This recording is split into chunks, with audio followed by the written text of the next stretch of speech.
Of course, the reason why the church is there primarily is because of the change of St. Peter.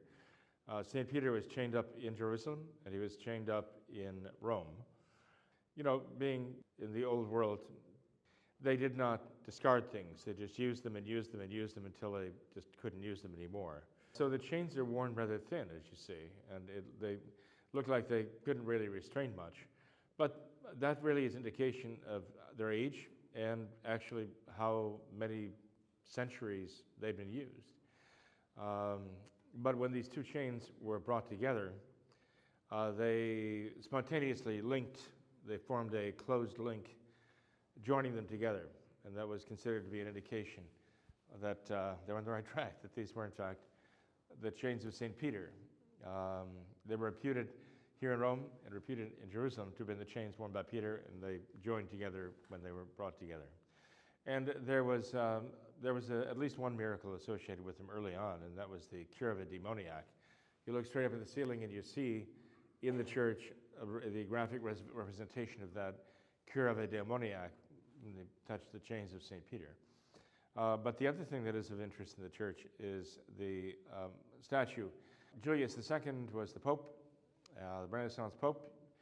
Pope Julius II commissioned Michelangelo to do a heroic monument for him after his death.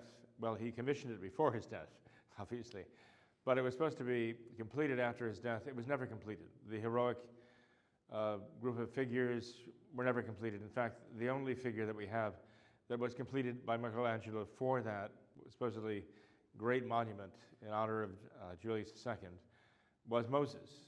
That Moses is in this church of St. Peter's chains. And so that is kind of an historical piece in its own right.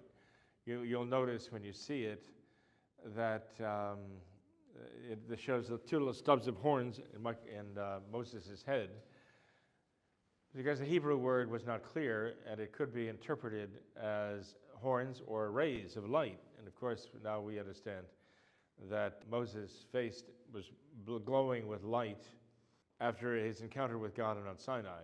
But Michelangelo's day, again, the linguistics, not exactly quite there yet, but they depicted it as two little horns on his head, which were actually supposed to be indicative of two rays of light.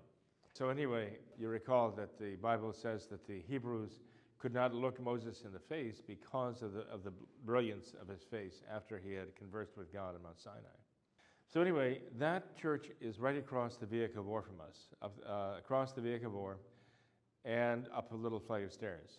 Go up that little alleyway and up the flight of stairs and find themselves right in front of that church.